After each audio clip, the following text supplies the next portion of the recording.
c'est autrement le magazine des alternatives et des solidarités sur Télé Nantes.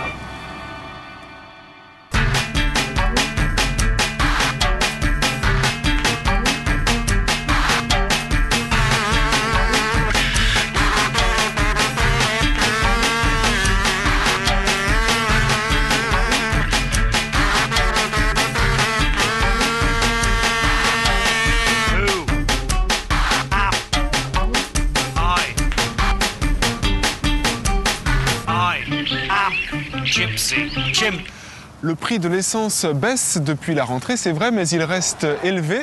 Et selon les spécialistes, eh bien, ça devrait durer. En fait, l'époque de l'énergie bon marché est bel et bien derrière nous.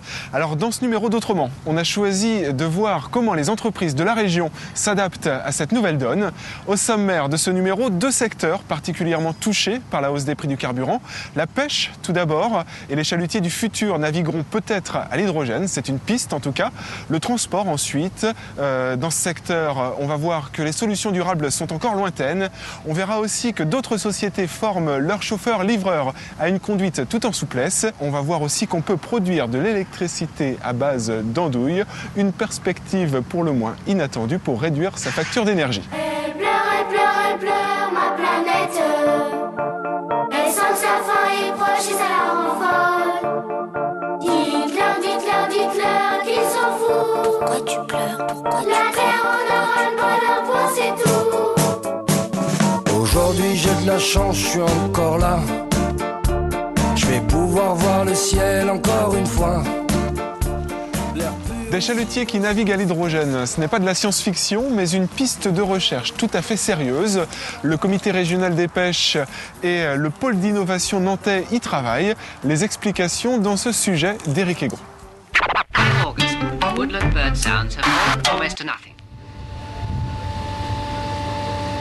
Quand le baril de pétrole monte en flèche, c'est la pêche française qui risque de couler à pic. La part du carburant sur le chiffre d'affaires n'a cessé de grimper depuis plusieurs années. C'est aujourd'hui tout un secteur qui est en crise. Ça, c'est des petits chalutiers. Mais sur les gros chalutiers, ça arrive à 40% maintenant, la part du gasoil. 46, si ça n'a pas dépassé. Et sur les petits chalutiers, bon, c'est peut-être un peu moins, mais c'est au moins 30%, 35%. Hein. Mais le gros problème, c'est les gros chalutiers, quoi, disons. Qui sont rendus qui font 2000 litres de gasoil par jour. Eux, ils ont dépassé les 40%. Pour rester dans le raisonnable, la part de carburant devrait se situer autour de 20%. Et même si les pêcheurs ont déjà pris certaines mesures, elles ne suffisent plus. Ils ont agrandi leur maillage, ils ont allégé un peu leur matériel, mais bon, c'est 4-5% d'économie, quoi. Ça dépasse pas plus. Hein. Ils ont ralenti aussi, ils vont moins vite en mer. Ils ont tout essayé, mais là, ils sont rendus, quoi. Disons que trouver d'autres économies, c'est pas facile, quoi. Surtout pour un chalutier qui est obligé de tirer. Lui, donc, il tirer, il faut qu'il mette des gaz pour tirer son chalut, quoi. C'est le gros problème du chalutier, quoi. Plusieurs alternatives sont à l'étude actuellement, notamment celle d'un chalutier à hydrogène réalisé conjointement par le Comité régional des pêches et le PRINA, pôle de recherche et innovation de Nantes Atlantique et d'Atlampol. Alors, vous avez ici, dans la maquette, un réservoir d'hydrogène, ici, qui alimente ici une pile à combustible. Alors, la pile à combustible va transformer l'hydrogène avec l'oxygène de l'air en électricité. Cela a l'air simple, mais attention, pour fabriquer de l'hydrogène, il faut tout de même de l'énergie. Ce n'est pas une énergie, l'hydrogène c'est un vecteur énergétique, donc si on le fait avec des hydrocarbures, on relarguera du CO2, ce n'est pas écologique. Bref, aujourd'hui, si par exemple on prend une filière électrique type éolien, type énergie des vagues, énergie de la houle, comme on le fait à l'école centrale de Nantes, on a une filière totalement propre et en adéquation. Autre contrainte, le coût de la pile à combustible et le stockage à bord de l'hydrogène. Il n'a pas du tout la même notion de coût et d'investissement et d'amortissement que pour une voiture. On construit des bateaux qui vont vivre plusieurs années, pas une voiture qui va vivre 3 ans. Lorsqu'on parle de stockage sur un bateau, là aussi, la donne est totalement remaniée. En effet, on met même des fois du surpoids dans les bateaux pour leur donner de la stabilité. Donc là encore, ces deux points qui sont un peu faibles pour une diffusion à grande échelle de l'hydrogène, ils sont contrecarrés sur les applications maritimes et fluviales.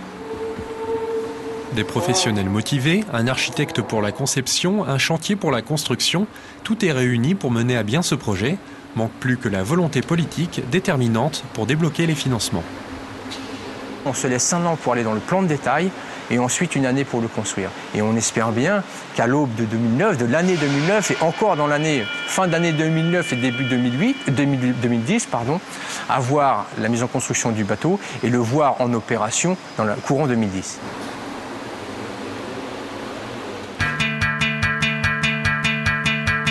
With the coming of September, À Velvor, une société rennaise étudie actuellement une autre solution, le retour des voiles sur les chalutiers. C'est très sérieux. Objectif, réduire de 30% la consommation de carburant. En fait, l'énergie du vent arriverait en complément de celle d'un moteur thermique traditionnel, notamment pour se rendre sur les zones de pêche ou pour rentrer au port.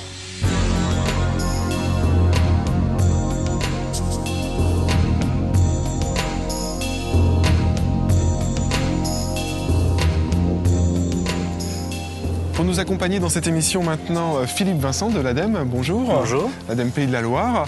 L'ADEME, c'est l'Agence de l'environnement et de la maîtrise de l'énergie, il faut le rappeler. Et alors vous êtes celui qui aide les entreprises à réduire leur facture énergétique, c'est bien ça? C'est ça, je fais partie de ceux qui. Et alors, les prix des carburants, des énergies en général ont augmenté.